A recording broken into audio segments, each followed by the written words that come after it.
the mayor of Ogden Valley City, and we have District 1 Councilmember Tia Shaw present. District 2, Peggy Baker is here and has stepped away her spot. Coming back. District 3, Peg Hoagland is here and present. 4, Councilmember Chad Booth, and 5, Councilmember John Hickman, all present and accounted for today. So our quorum is present. Let's go ahead and start the meeting with the Pledge of Allegiance. Anyone who can, please rise. I pledge allegiance to the flag of the United States of America and to the republic for which it stands, one nation, under God, indivisible, with liberty and justice for all. And we follow that with a moment of silence.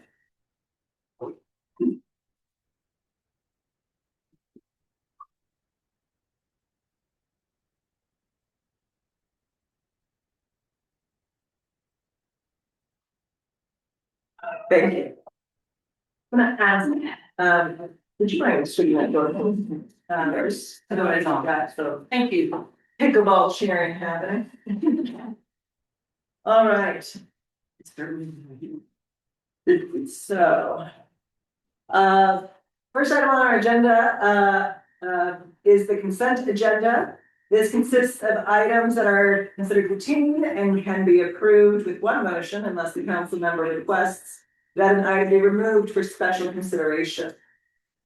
Is there, yes, so we do have items on our consent agenda today. We do have the ratification of 2 interlocal agreements. These were mentioned in our previous regular session meeting that they were accidentally not put into the packet, and so today's consent is simply to ratify these signed and contracted agreements with Weber County. They are for the business license interlocal and the engineering interlocal. So is there a council member who wishes to remove those from the consent agenda? If not, then I will have a motion to approve the consent agenda as presented. I so move. In a second. I second. Great. All in favor of approving the consent agenda, say aye. Aye. Any opposed? Motion passes to approve the consent agenda. Next up, we have public comment. So we're going to open this time period for public comment.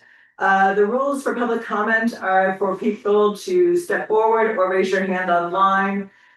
Please state your name, your address for the record. Please limit your comments to about 2 minutes of time. And please keep the topic germane to city council matters or things the city council has say over. I'm going to go ahead and retract the statement on the agenda that talks, or the rule that talks about no comments about items on the agenda. It's something I want to look at more deeply, and so for today, at the very least, we'll allow for comments for items on the agenda. So if anyone wants to speak, raise your hand online or come forward in the room, state your name, your address, and try to keep it within 2 minutes. And Kathy, you'll let us know if people raise their hand. Yes, ma'am.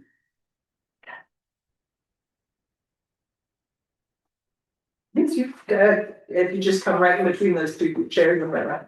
Good enough. I think so. That's perfect. Thank you. Thank you, Madam Mayor. Appreciate it. Council members, I'm Robert B. Hunan. We haven't had a chance to meet before, but I think we've emailed a little bit here and there with some of you. My address is, my official address is 5235 South, 2400 West, Wellsville, Utah. So I'm just over the hill. But my business address is Nordic Valley Ski Resort. So I am with Clyde Capital Group, and I represent that ownership group here today. So it's nice to meet you all. I want to thank you and express appreciation for putting your names on ballots. It's a hard thing to do. It's a great thing to do. And we truly appreciate the Clyde companies for people who get involved and get engaged. We don't have a relationship with this group. I am dying for a relationship with this group. Okay, you and I have corresponded a little bit. Mayor, we've tried to connect, and I know you're all drinking from a fire hose and doing some amazing things. As a humanist, as a guy trained in the Renaissance, I love birth.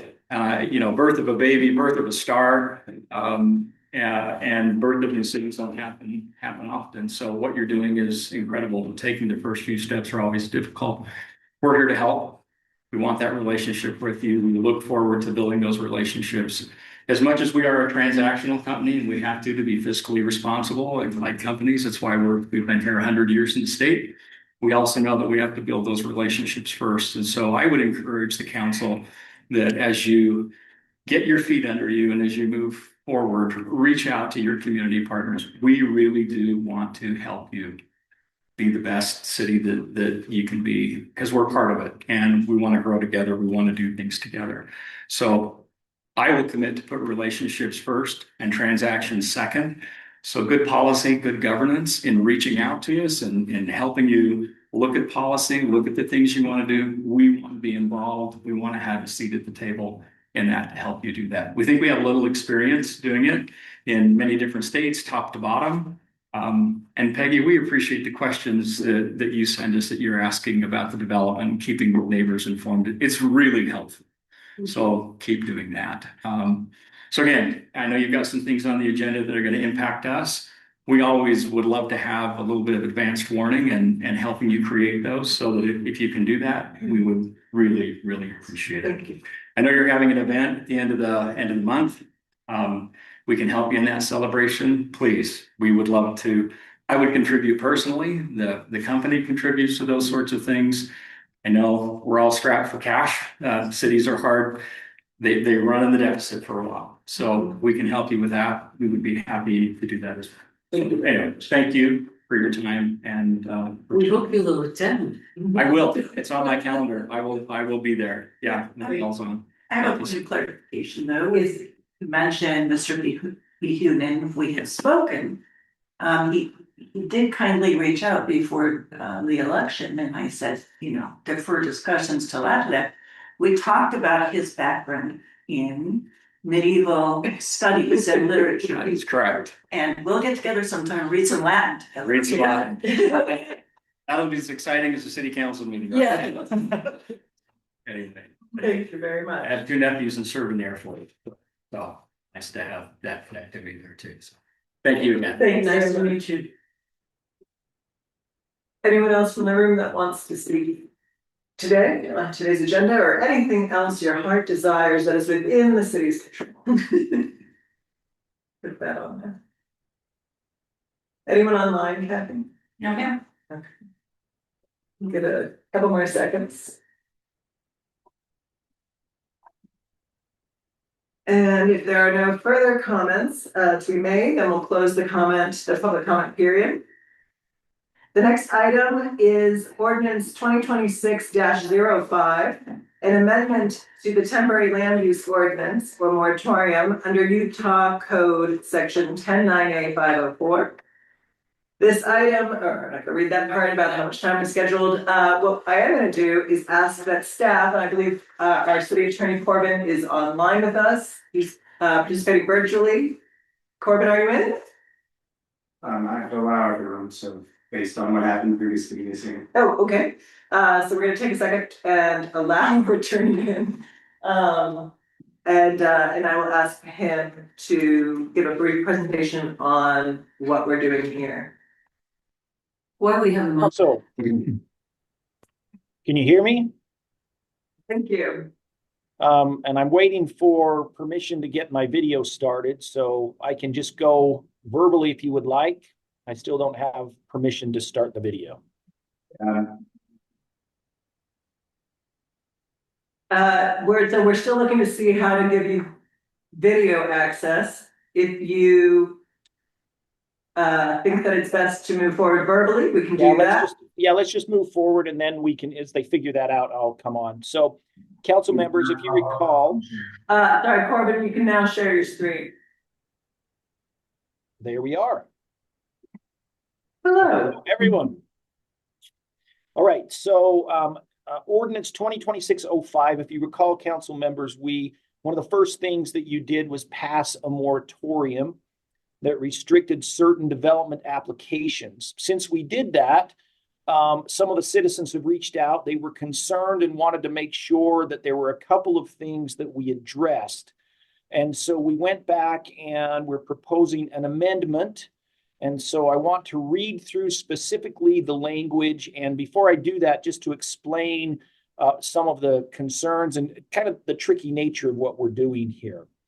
Our intention is to control future applications for subdivisions. We are not trying to control those applications that have already been approved. And normally, as a development gets approved, they end up with a development agreement that designates a certain zone, and they can proceed forward under that zone and under their development agreement. So our language wasn't as precise as what some felt it ought to be. And so we've now proposed new language. So if you can pull this up, let's see here. Do you want me to pull it up, or do you have it in your packets, everyone? If you can pull it up for the screen, but Corbin, the only thing I would want to clarify is, I think you had mentioned we were looking to control future development in subdivisions, and I would ask that we clarify, what we're looking to do is adopt a land use code, and that it hasn't happened yet. And so what we're asking for is a pause on new builds period, whether you're in a subdivision or not, because we don't have a land use code to apply to it. What is exempt out of the moratorium are things that come with a grandfathered land use code, Yes. which is something that usually comes with a developer agreement, with a vested zoning code and things like that in place. Is that correct? That is correct, I'm not a yes. lawyer. Yes, that is absolutely correct, Mayor. Okay, Yes. so yeah, we're not trying to single out subdivisions. It's about land use codes, whether they have one or not. That is correct. So let me pull up, share this. So basically, I've left the language identical. And we just are restating and amending what we did on January 2nd. So all of this language remains the same. And then we get down to here, and I want to read this so that everyone hears and understands what we've done and the edits that we've made. So let me just read this for everyone. From the date of the adoption of this ordinance until the City Council has adopted an ordinance repealing it, or in 6 months from the date of adoption, whichever comes first, no new applications for residential or commercial subdivisions shall be accepted. Ogden Valley also gives notice that it does not intend to accept for further consideration any petition for annexation filed during the period this temporary zoning ordinance is in effect. This ordinance does not affect any development application determined by the county to be vested on or before the date of this ordinance. So that goes to the grandfathering. Further, this ordinance does not affect applications for building permits on lots that are within subdivisions, and this is where we changed it, that have received final approval, have a recorded plat, and that are subject to a development agreement that designates zoning. I received a call from council from one of the citizens that suggested one additional change. And his change would be that we add in that subdivisions may be approved if they are pursuant to an approved development agreement. And let me explain what we're trying to do here. Say, for example, a developer came in and they have an approved subdivision from 3 years ago. And that subdivision approves for multiple phases. And so suppose that they've got the first phase done, and they now want to come in and apply for the second phase. They're vested under their development agreement. Their development code, or the zoning at the time, is established in the development agreement. And so our new code will not affect anything with regards to that subdivision. And as such, we would be able to accept an application for subdivision if it's approved pursuant to that approved development agreement. Does that make sense? It does. My question is, isn't that what we were saying in the line before? If we subtract the language about flats and whatever, we did say subdivisions with a developer agreement. that states zoning, so isn't that covered there if we subtract the It's section? not. So let me read that again so you hear it. So all we did was added language that said that you could pull a building permit Okay, within subdivisions that have been approved. And there's concern, there are some of the developers that are out there that do have development agreements that do allow them to proceed with different phases. We have stated in here that we will not accept applications for subdivisions, period. And what they're concerned about is, wait a minute, I have a development agreement.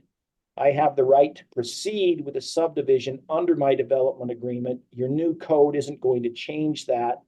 I want to be able to come in and proceed with my subdivision application. So it is not currently addressed. And the law, the proposal is correct. There is not something that we could do to stop if it's under development agreement, right, then we have to accept it.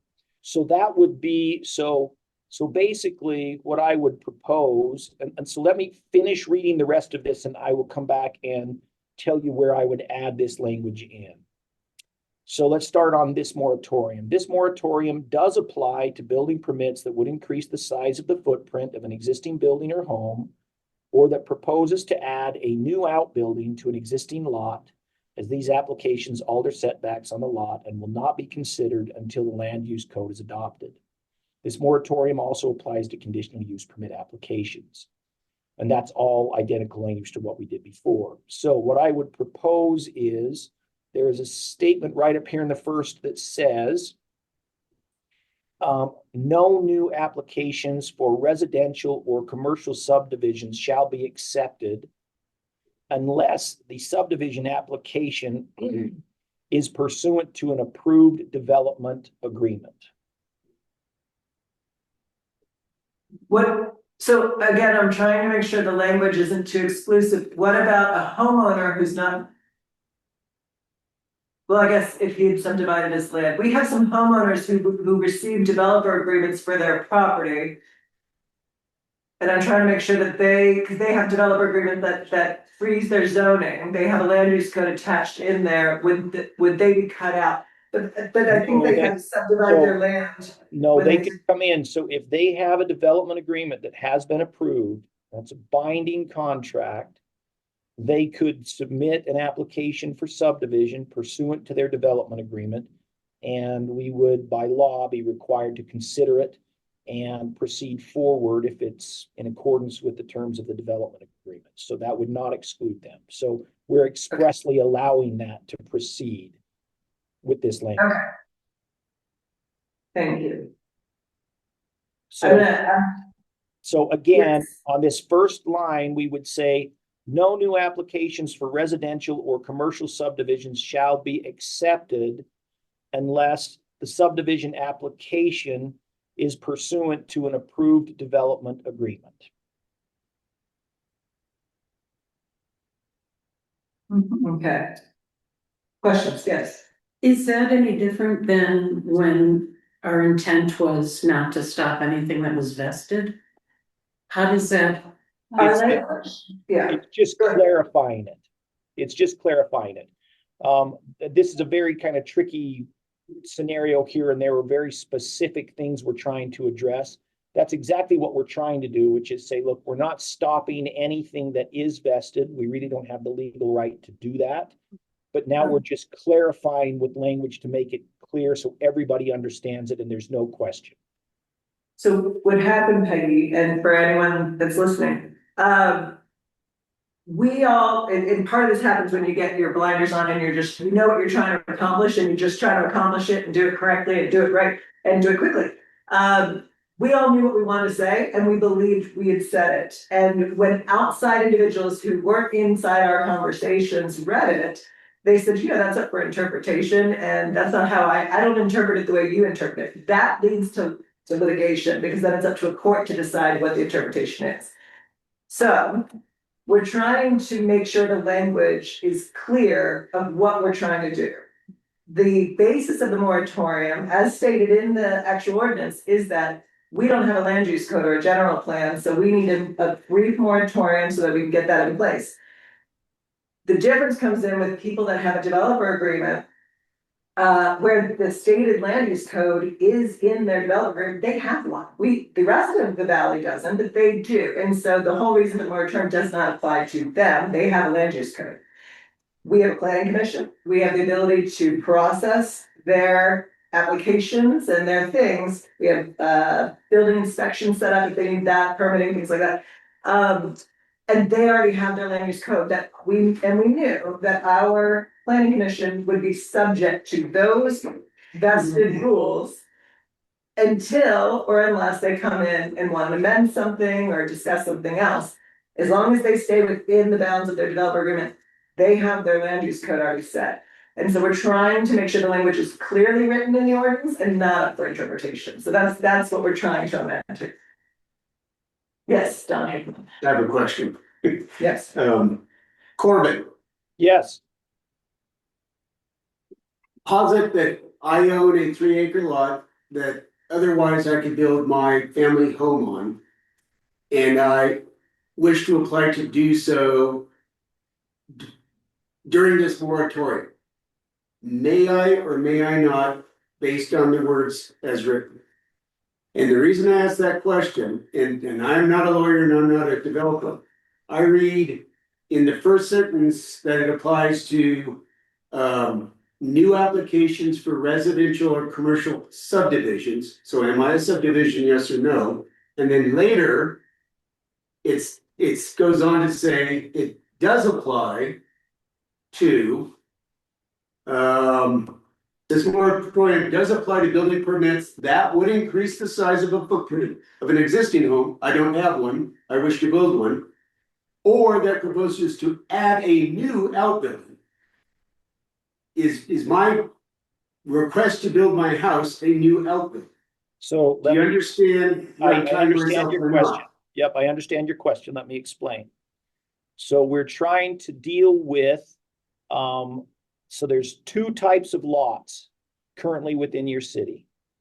One is a lot that say it's existed for 20 years. It is not approved under any development agreement, may not even be platted as part of a subdivision, doesn't have any vested rights, and so you're going to change the zoning, and because of that, that lot cannot apply right now for a new home because your new zones are going to be put in place, and they may alter setbacks, they may alter building windows. We don't know what that new zone is going to be. So that individual has to wait for 6 months until we get the land use in.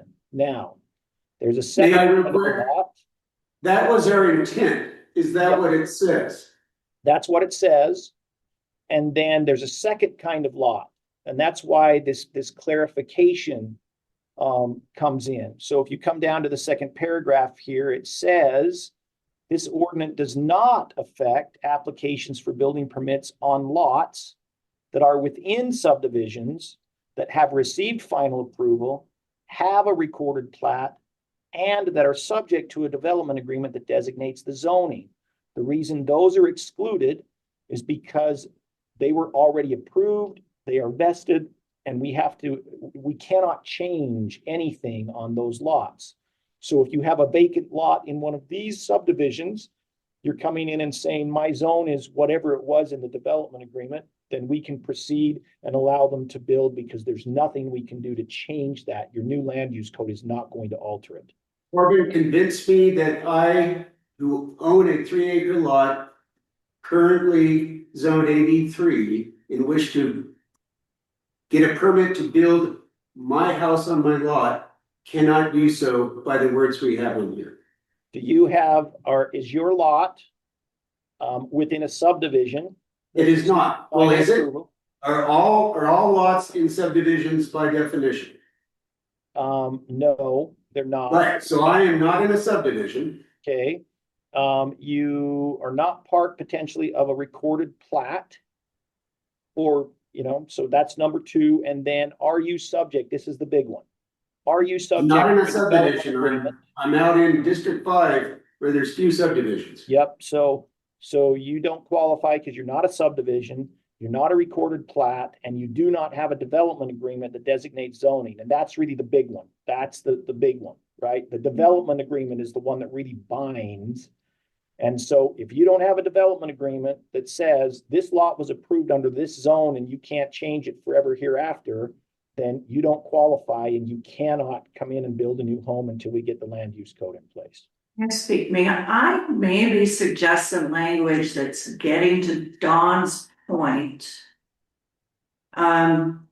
This is Kay Hoagland. Because the way I I've think- written this, it let me applies to finish. subdivisions.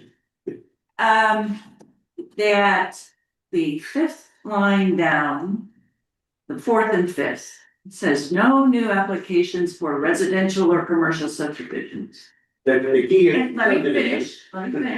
And that residential seems to be a type of subdivision. The way it's written. However, it does not, I think we could clean this up by saying no new applications for new homes or for residential or commercial subdivisions. Does that address the gap that you were pointing out, Dawn? I don't know, the attorneys say whether or not, I'm not an attorney and I'm not a developer, but it occurred to me, the way I as a common man read this, I can't go build on my lot that's not in the subdivision. My new home, because I'm not building an outbuilding and I'm not changing the square footage, but I'm not excluded from building my home the way I read this. But considering my additional phrase that was put in there to make clear the class of new homes is a class of building separate from residential or commercial subdivisions. Is that the point you're trying to get? That's the point I'm trying. Okay. Well, my question, and if it's our intent to not have those done while we're developing the land use code. You lawyers tell me whether or not this is a hole in the system or a hole in a moratorium, it appears to be to me. Well, the next line there, he's adding the unless, right? Unless what? Unless it's, for lack of mind, the legal vocabulary, unless it's already vested. There's two, let me But explain it one speaks more to time. subdivisions, it doesn't speak to stuff outside of subdivisions. No, I do. So let me explain it one more time, and then we're gonna read the language again very slowly, so we all think about it and make sure that it says what we need it to say. There are two things that we cannot control. That is a development agreement that sets zoning, and you own a lot in that subdivision, and it says the zone is this. That person can come in and apply and build a new home today. Agreed. We cannot control a development that has a development agreement that allows for phases, another phase, which would be a subdivision application. As long as that subdivision is coming in pursuant to a development agreement, we do have to accept that and allow it to proceed forward. So now let's, with those two things that we're trying to exclude, everybody else is in a moratorium. So we have said we will not accept any new applications for residential or commercial subdivisions. These shall not be accepted unless the subdivision application is submitted pursuant to an approved development agreement. So there's our first exception, right? Because we can't control that. Now let's come down and read this one. Further, this ordinance does not affect, we're accepting out applications for building permits on lots, and this we could, it's only these lots that can proceed, on lots that are within subdivisions that have received final approval, have a recorded plat, and that are subject to a development agreement that designates zoning. And that last one is going to be the one that cuts everybody out. If they As long as they're within a subdivision, by definition, in that sentence. You must be in a subdivision for that sentence to apply. Yes, and it has to be a subdivision that was approved, subject to a development agreement. Right, got it. And so if you don't have a development agreement, you come in and say, hey, I want to build a house. It's like, okay, are you in a subdivision? Yeah. Is it a recorded plat? Yeah. Do you have a development agreement that designates zoning? Well, no. Okay, then you can't do it. You're not vested. Does that make sense? Yes, So I think that we have addressed both of the things that were really, and this is a very technical kind of analysis that we're doing here. I think the language does do what we need it to do. Everything else then it does apply to. And so, if you don't have those three things, you're not building a home until we get our land use code in place. Corbin, what about a property outside of a subdivision? That the moratorium applies to them. This is the only exception. These are exceptions here. This ordinance does not affect applications for building permits on lots within. It affects everything else. And let me just look at that and see if we're making that clear.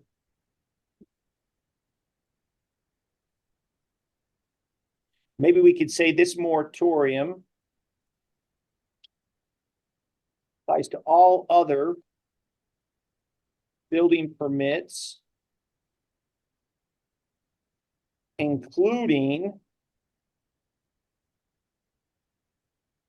building permits that would increase the size of the footprint of an existing building or home. So now we have said the moratorium applies to all other building permits, including, so we're making it's now a blanket coverage of everybody. The only way you get out from underneath it is if you qualify up above. You're in a subdivision, final plat, and you're subject to a development agreement. Corbin, Yes. question, I just wanted some clarification on what you said about phases. Can you clarify that for me? Like, does this approve all phases of a building? No. So this is a tricky, and so the mayor and I had a long conversation about this a couple of days ago. Let me explain the different types of subdivisions. So a simple subdivision, someone comes in and they have one phase and say it's 20 lots, and they apply, they go through, they get a development agreement. It establishes what zone is vested, and they file their plat, the development agreement gets recorded, and we're where we need to be. And forever and always, those 20 lots are vested under that code with setbacks and whatever, and they can build based on that code at the time, right? You can change it in the future. You can change your zoning in the future, but it doesn't affect that subdivision, okay? That's a simple one. Now, there are what we call a midway. We would do a master plan agreement, and it's very common where, say somebody's got 500 acres and they want to do 4 phases of a development. The developer normally will not want to put all phases in or record the plats on all 4 phases, because when they do, their taxes go up. So that's one of the reasons why they do things in phases. It's not uncommon to have a development agreement that says we are going to overarchingly give you approval for the entire 500 acres. And under the development agreement, you're entitled to proceed with 4 phases. And it'll set out exactly what you can do. And it designates the zoning that you're proceeding under. That doesn't mean that each phase is approved. Once you've got the overarching approval, then you have to come back at the beginning of each phase and apply for a subdivision application and go through to get that phase approved, right? And that's what was tricky about what we were dealing with here. That's what the developers are saying is, hey, I've got a vested development agreement, and I'm allowed to do phases. You're saying you can't file subdivision applications, which means I wouldn't be able to proceed under my development agreement. I agree that if they do have a development agreement in place that allows them to do that, then they can apply for a subdivision. That's technically what they're doing, but it's a subdivision subject to the development agreement that's already binding, already has the zoning established. So our land use code would not alter it in any way. Does that make sense? Yeah, and so it would apply to the phase that the land use agreement, whatever, I'm trying to use the right words, was under. It would only apply to that phase. Yes? It would apply to, yeah, each phase, whatever the approved phases are under the development agreement, it applies to all of the phases in the future. It's just, they can choose, they might do a phase this year and then they take 2 years, sell those off and then do another phase in a couple of years. And they come back. And do all phase subdivisions fall under that, or are there different types of phase subdivisions? It would depend on the development agreement. And so we would look at each development agreement and see what the terms are. And that's, county has already negotiated those already. We're already bound by whatever the county did. So we would look at each one and whatever the rights established therein, we would uphold and we would move them forward. If they can't do it under their development agreement, we would say no. Does that include plats? They have a recorded plat and are subject to the development agreement? Yes, so let me explain. As you get an approved subdivision, the final step in a subdivision is to get a recorded plat.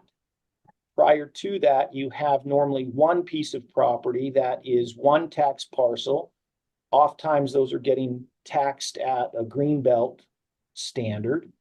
And so the final step is you get your recorded plat, and now it breaks it into, say, 20 lots, and it assigns a tax ID to each one of those lots, and your tax bill goes up. Plus, if you're on greenbelt, you have to pay rollback taxes.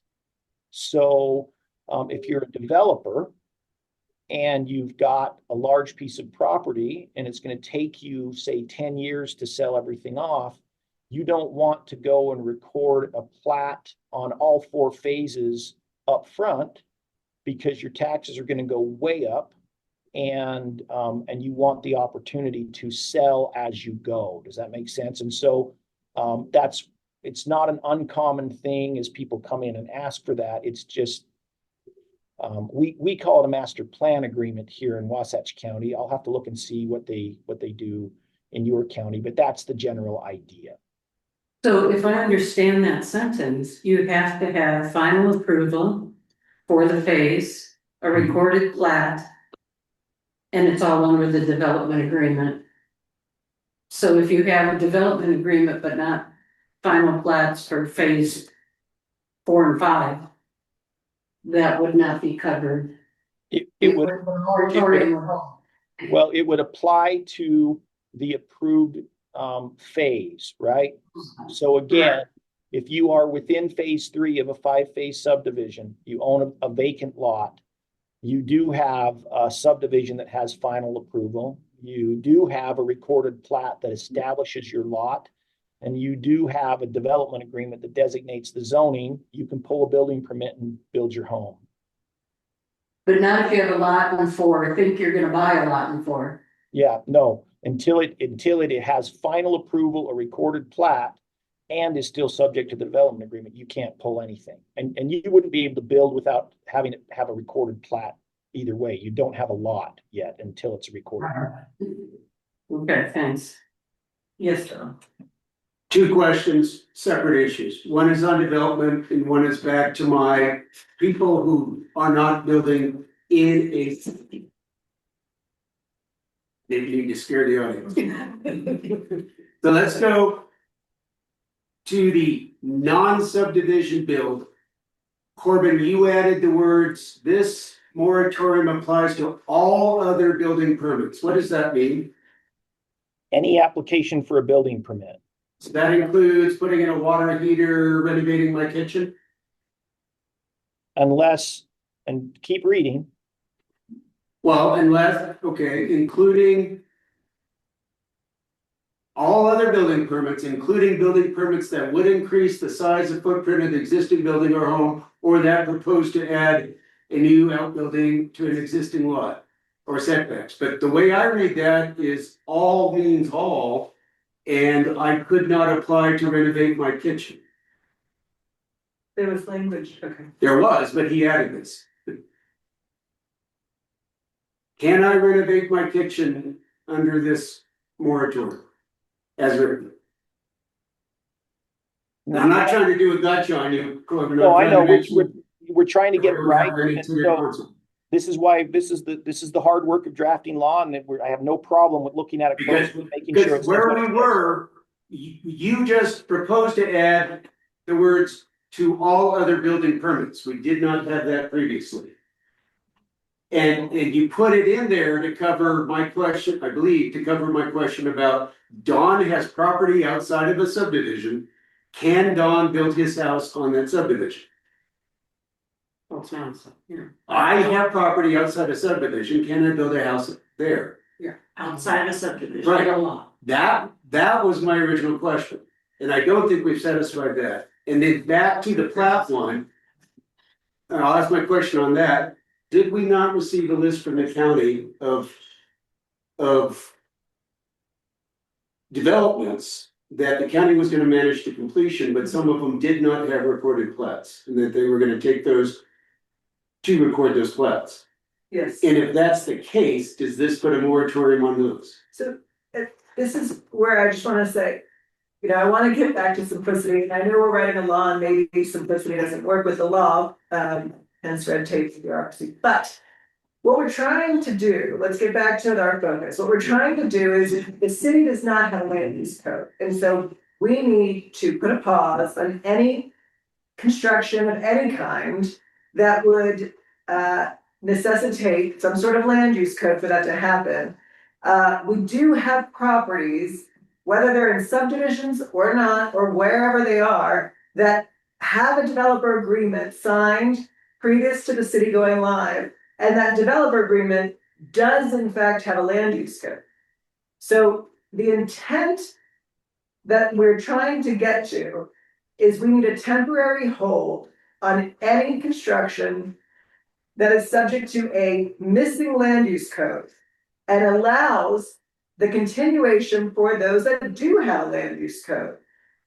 Because there's nothing we can do or change about that until they come in and say, actually, I want to change my developer agreement, I want to change it in some way, then that opens that up. But if they stay within their developer agreement, they have a land use code, it's grandfathered in, and we process them, whether it is a new build or a new phase, they have a land use code assigned to their overarching developer agreement. Everyone that doesn't have a developer agreement that states a land use code is subject to whatever the new city's land use code is, which has not been adopted yet. I feel like we're getting really into slicing the fruit in thin slices, and can we somehow get back to the original intent of these guys have a land use code, no one else does. We need to pause the people that don't and allow the people that do. And the tricky part here, Mayor, and I appreciate that the hard part is there are very specific things we can stop, and there are some things we cannot. And then there's also things that the city council has said we don't want to stop, right? We don't want to stop a person. And so we're trying to deal with all of these, and this is not an easy thing. Let me just read what I just put in. So What paragraph are you in, Corbin? I'm in the second one, so let me just kind of highlight where I'm working here so you guys can see it. So this moratorium applies to building permits that would increase the size of the footprint of an existing building or home, or that proposes to add a new outbuilding to an existing lot, as these applications alter setbacks on the lot and will not be considered until the land use code is adopted. Building permits needed to renovate, fix, or upgrade an existing building that does not increase the footprint, we can put will be allowed. So now we're saying, you know, anything internal to an existing building will be allowed. We're not trying to stop you from replacing your water heater. Or fixing your roof, yeah. Fix your roof or anything like that. That's the simple part of this. Yes, in term of art, what does outbuilding mean? Anything at this point, any Okay, outbuilding, any structure at all would potentially affect your, to include the house that Don's been talking about. yeah. Okay. Because normal human beings think of the outbuilding to not be the house, but to be separate from the house where you go out to the woodshed. So it's outbuilding in this case. that a structure being built, any structure being built. Yes, anything. Yeah. Thank you. So let me read that one last time. This moratorium applies to building permits that would increase the size of the footprint of an existing building or home, or that proposes to add a new outbuilding to an existing lot, as these applications alter setbacks on the lot will not be considered until the land use code is adopted. Building permits needed to renovate, fix, or upgrade an existing building that do not increase the footprint will be allowed. That do not increase the footprint, I should probably put the will be allowed. This moratorium also applies to conditional use permit applications. Are we comfortable with that? Let me ask that question. Are you all comfortable today? We do have a regular scheduled meeting in a week. I am comfortable with that. I got tied up on the term outbuilding, which in normal human being words doesn't mean the main house. To me, it means the woodshed or the barn or something else. Yes. So the way I read that is I could build a house on my property, which was not our intent, which is why I asked the question. But if we agree, or if the attorneys agree, that outbuilding means any building that changes the footprint of the property, then it meets our intent. I'm not comfortable with the language. I'm not comfortable with writing on the fly during a meeting. My approach legally is always to start with the general, recognizing vested rights. And what we're saying is no new application that does not give vested rights. But I find the way the exceptions seem to be, or the additional language seems to be working in, needs further clarification, or perhaps it's my brain that needs further comfort on where we are with this.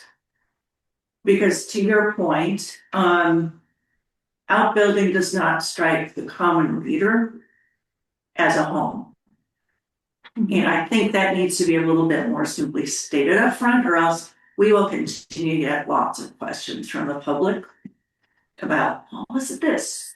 I want to build a home, not an outbuilding. An outbuilding to me implies an additional structure that is ancillary, not connected to the primary home already on the property. So I just say we are very clear on the intent. I think we just need to burnish the language a bit more and to really play through those exceptions, test the language that we're working with against the exceptions that might come up. How can there be exceptions if it's outside of that footprint? I don't, that part, I think we're off subject with this. That's pretty clear. If it's outside the original footprint, then it's considered. I had a vacant lot that I want to build with. Yeah. There is no building with which to have an outbuilding. It's not a Then it's not subdivision. out of what? I'm not talking subdivisions. I'm talking everybody else in the valley that has property outside of a subdivision that needs a land use code in which to build, and we don't have a land use code. But the way I read this is it did not exclude me from building for applying to build my house on my vacant lot, because it is not an outbuilding. Just And take wait- out off. Right, just call it a building. I have another question. What are PRUDs? I think I'm in a PRUD that had defined rules. So this is why I'm wondering if we can't just go back to simplicity of, if you have a developer agreement that states your land use code was grandfathered in, then you are not subject to the moratorium. If you don't, we need to get a land use code. Now, we did want, and I was remiss before of saying this, we were trying very hard to allow people to fix their roof, put a water heater, do things like that. And we made sure we had, and an agreed upon ILA, an interlocal agreement with the county for things to permitting that would allow that to continue through winter while we're working on our land use code, because we're trying to make, we don't want to disrupt people's lives. And those are not necessarily subject to a new land use code because your home already exists. So you need a new water heater, great. So we do need language that allows that to happen. Otherwise, can't we pare it down to either you have the grandfathered in or you don't? I believe you can. To go. I would almost agree with you, but I learned something new today. And I'm confused by it, because it says here now, a developer agreement and a plot and a final approval, recorded plat, excuse me, and are subject to a development agreement. So it's the phases thing that I didn't think about before.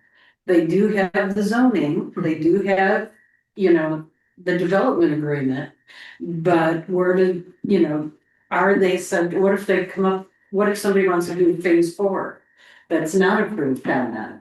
And is there an expiration date on the phases? Yeah, I don't know. So that's a new thing, a new twist that takes me away from the simplicity. And is it something we need to think about? You know. So I'm gonna go back to my question of, so in order to pass this ordinance, whether we're writing on the fly or not, you guys need to vote. Are you all, or a majority of you, feeling comfortable on voting today with writing on the fly? Like, we could sit here for however long it takes to hash it out, doing it today, or would a majority rather hold, table this until the regularly scheduled meeting, which I think is on the 20th? It's Tuesday next week. What are the Mayor, yeah, the downsides to waiting? Well, so the current approved moratorium essentially, if, correct me if I'm wrong, Corbin, especially, basically states there is a moratorium, but if you're in a subdivision, it doesn't apply to you. yeah, and I think I've just been, let me Which read is the not language that I've got. I think that I've addressed everything that we've talked about. Mayor, if it's okay, can I take 2 minutes, read this and see if we can get this done right now? Well, just hold on, Corbin, because council is trying to decide if we want to do this. Well, what's the implication if we take the time rather than doing it on right now and defer any tweaks to this when we've had a fuller opportunity to consider, which is a week from tomorrow? Alternatively, we could schedule another special session because this is a matter of urgency to people. You know, I think it's a matter of urgency. I would support a special session for the purpose of getting this language very clear and removing any ambiguity. I still have questions about Don's primary comment of what about a home builder who would like to build a house and he or she is not in a subdivision? And also, I mean, even the PRUD flinched when I brought up the PRUD issue.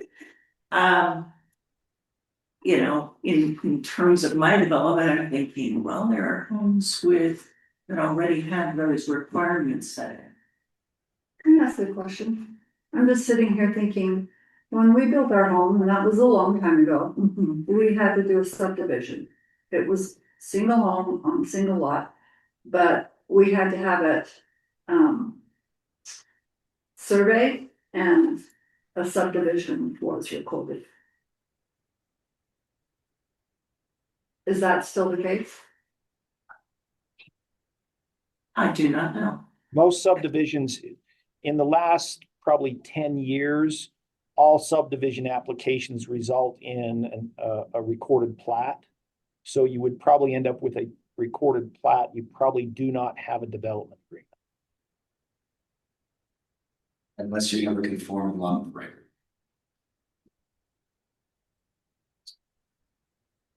What is the legal risk today if we don't change. Someone puts forth an application. Based on the interpretation, if you're in development, you can put forth a application to build. That is the interpretation right now.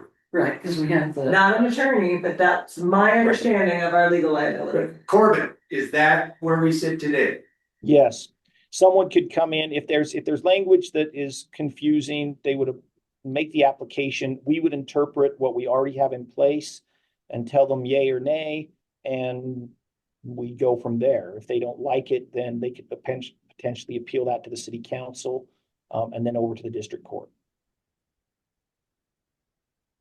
A non-elegant solution would be to approve this today and agree to have a special session as we had scheduled tomorrow night, because our usual city councils are 6 o'clock. No.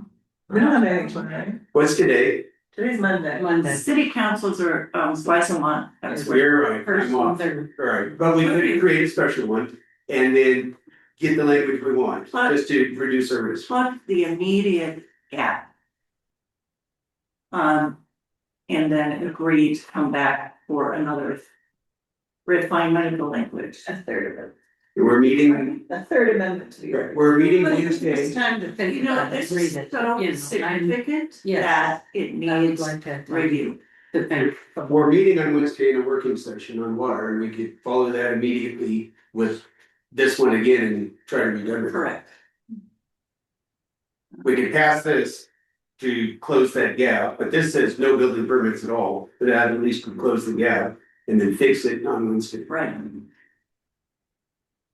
I think the language that I've currently got probably does it. You might have it, Corbin, but we need the city council to feel comfortable enough to vote to approve it.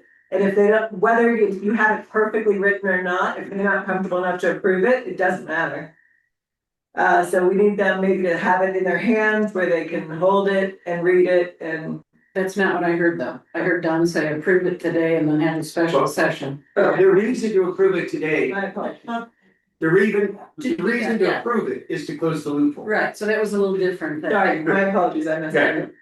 I'm But that closes the loophole, Yeah. then we take time to say, okay, To look is at this it. what we really wanted, or is there better, simpler language? Okay. Yeah. I'm not. I'm ready to make a motion to that effect. Any further discussion from the council? I will entertain a motion. Good, I'm glad I prompted that. You did. I move that we adopt the language recommended by council today. But also, continue to review the language in totality and revisit the entire ordinance at our next session, whether it be a special session or a regular session a week from tomorrow. Is there a second? I second. Alright, we have a motion and a second. Any further discussion at that point? And if not, Can we read back through it real quick, just for, the motion? no, the The, way he worded it? He didn't really, he never read it over again as far as exactly how we had it for what we're actually. well, we have a motion. Right? Let's pause to let us all read it. Okay. Maybe Corbin can read it. Yeah, let me just read it real quick. Yeah. So the second paragraph.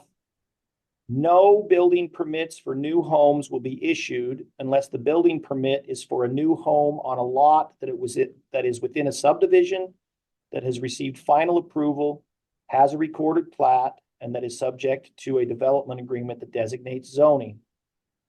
This moratorium does apply to building permits that would increase the size of the footprint of an existing building or home, or that proposes to add a new outbuilding, shed, barn, etc., to an existing lot, as these applications alter setbacks on the lot and will not be considered until the land use code is adopted. Building permits needed to renovate, fix, or upgrade an existing building that do not increase the footprint of the existing building will be allowed. This moratorium also applies to conditional use permit applications.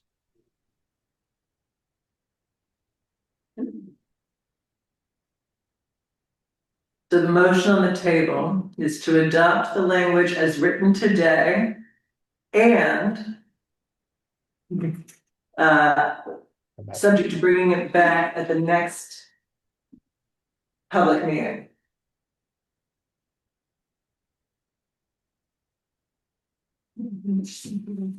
Which may be a regularly scheduled one or a special meeting. Yeah. Before the next regularly scheduled meetings. So we have a motion and a second. Any further discussion now that you've reheard the language? Well, just a comment on the way you read that is I don't see anything significantly that changed from the original on it, because I was reading off the original as you read it. And because mine's not updating, I don't think there's anything that's changed. There's a lot that's changed there because the original one doesn't have any mention of developer agreements being Yeah. what. And maybe this One does. Yes, the one I said is the amended of the first one. The Oh. first one that is currently adopted by council states that you are exempt if you're in a subdivision. Which is not the intent. You have to have a developer agreement with a vested. No, I land. get that. That's why I Well, think that's what we're trying to fix to begin No, with, and now we want it to say what it needs to say. Motion on the table with a second. I'm gonna go ahead and call for a vote. All in favor, say aye. Aye. Any opposed? All right, the motion as stated passes. This language to the ordinance has been adopted. And we will revisit language again in the future. All right, As we should. yes, I thought you were gonna say all rise. yeah.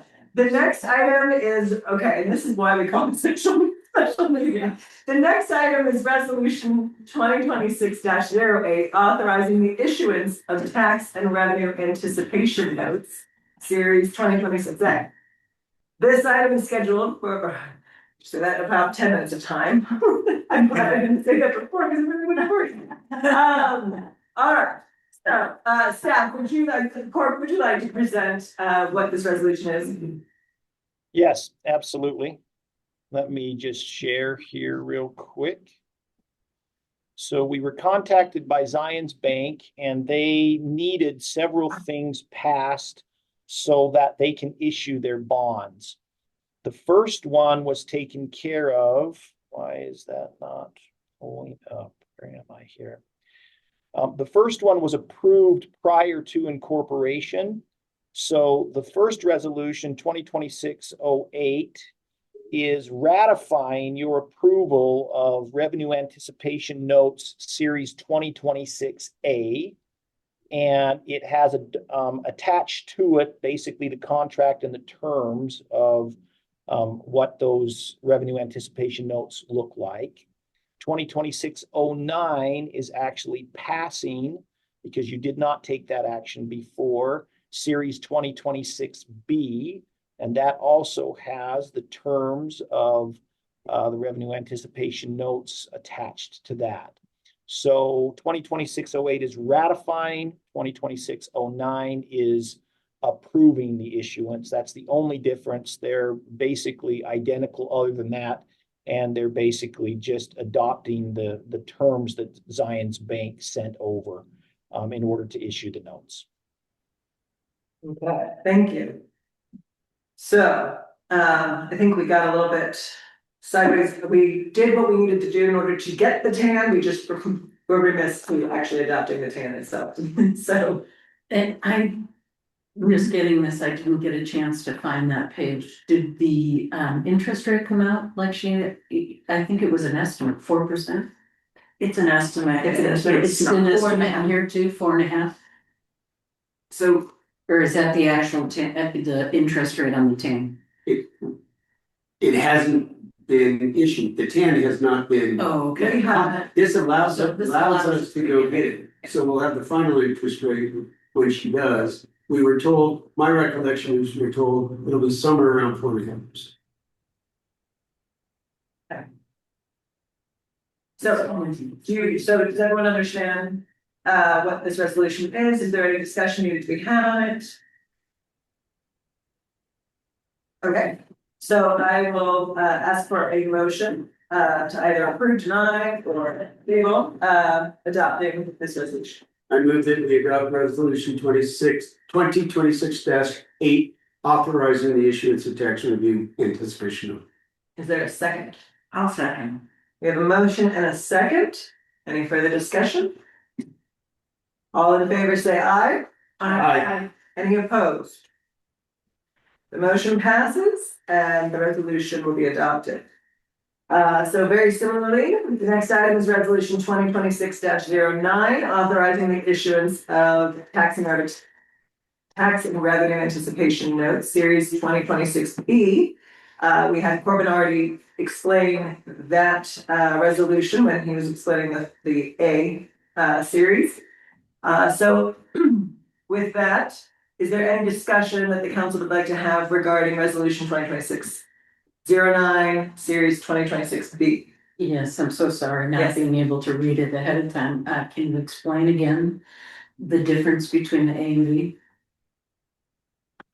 The A was a resolution for the So- town. Yet 2026A, you already took that action prior to incorporation, so you were ratifying prior action on the 2026A. Right, that's why I thought, Yeah, 2026-09 for the 2026B, you were authorizing the issuance of tax and revenue. You're not ratifying it, you're actually approving or authorizing it. So that's the difference between the two. Is it fair to say, Corbin, it enables the issuance of these hand notes? Yeah. We're authorizing. Yeah, Okay. As it was explained to me by Zions, these are enabling provisions that they need before they can go secure the notes. And they were under some kind of time constraint because they're hoping to put together their package by the 15th. and the dollar amounts are still the same, 200,000 at about 4.5. Okay. This was the cause of the special meeting, because they have to go by the 15th, so they needed an answer from us prior. Open to any further discussion, otherwise, I will call for a motion to either adopt, reject, table. I move that we approve resolution 2026-09, authorizing the issuance of a tax and review anticipation note, series 2026B. There a second? A second. We have a motion and a second. Any other questions or discussion? I would just like to add for the public comment that these were emailed out, but with a glitch, we didn't get them in time to look at them. So I didn't get it until today when we walked into the meeting. So there was just not that I didn't care to read it. It's just, Well, yes. some of us didn't get the official documents until today. So Yes, we're having some technical difficulties and of course, so things were sent out in advance, I sent them out, but if people didn't receive them, they don't know to tell me they didn't receive them, and I assume everybody received them, and so there's miscommunication.